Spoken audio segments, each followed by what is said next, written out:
Le conseil jardin du jour avec Roland Motte. Bonjour Roland, merci de nous rejoindre. Bonjour Frédéric. Vous avez vu que l'hiver est arrivé, surtout Oui. la semaine dernière. Il y a une mais chanson qui dit le printemps est arrivé, la belle saison, mais là c'est l'hiver est arrivé. Mais on l'attend parce que qui dit hiver dit souvent neige pour notre région. Et la neige a des inconvénients bien sûr, mais aussi des avantages pour le jardin. Oui, elle a beaucoup d'avantages pour le jardin. Vous voulez que je commence par quoi? Les inconvénients ou les avantages? Inconvénients. Inconvénients. On roule pas bien. D'abord, ça glisse, donc il faut faire attention sur les surfaces lisses. Et donc là, bien sûr, nettoyer la neige ou faire attention quand on va se balader. Deuxième inconvénient, c'est que la neige, et en particulier lorsque elle est un petit peu humide, elle fait du poids. Et elle est capable, sur des plantes à feuillage persistant comme les conifères, de déséquilibrer certaines branches, et en particulier les conifères qui sont en colonne, comme les Juniperus skyrocket, que vous connaissez sans doute pas, mais bon, c'est pas grave. Ouais, ok.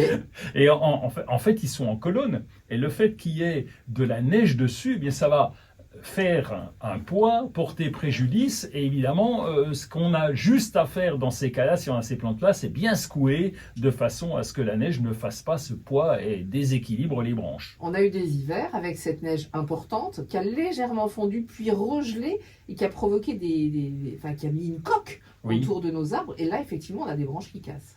Oui, c'est logique. Donc le poids de la neige, c'est pas anodin. C'est comme le poids de la pluie lorsqu'il y a des feuilles, mais ça c'est au printemps et c'est pas anodin. Donc un arbre un peu plus fragile, il est plus sensible. Et pour le reste, la neige, ce ne sont que des avantages. Oui, que des avantages pour le jardin. D'abord, c'est une isolation thermique. Vous savez que ça fait une couverture sur le sol. Et donc, pour certaines plantes, pour certaines plantes, pas plaintes, pardon, il y a des plantes alpines, par exemple, qui poussent en altitude, qui ont besoin de la neige, qui les protège du froid. Et donc, ces plantes alpines, elles pourraient, sans neige, être beaucoup plus sensibles au froid. Donc, c'est vraiment une couverture isolante. Et ça, c'est très intéressant. C'est un apport d'eau considérable parce que lorsque la neige fond, elle va donc fondre progressivement et elle sera beaucoup mieux absorbée par le sol. Bon, peut-être pas par les végétaux, mais en tout cas par le sol. Vous allez me dire, on a eu beaucoup d'eau, mais il n'empêche... Cette année, j'ai pas l'impression qu'on en a manqué depuis octobre, hein, mais bon.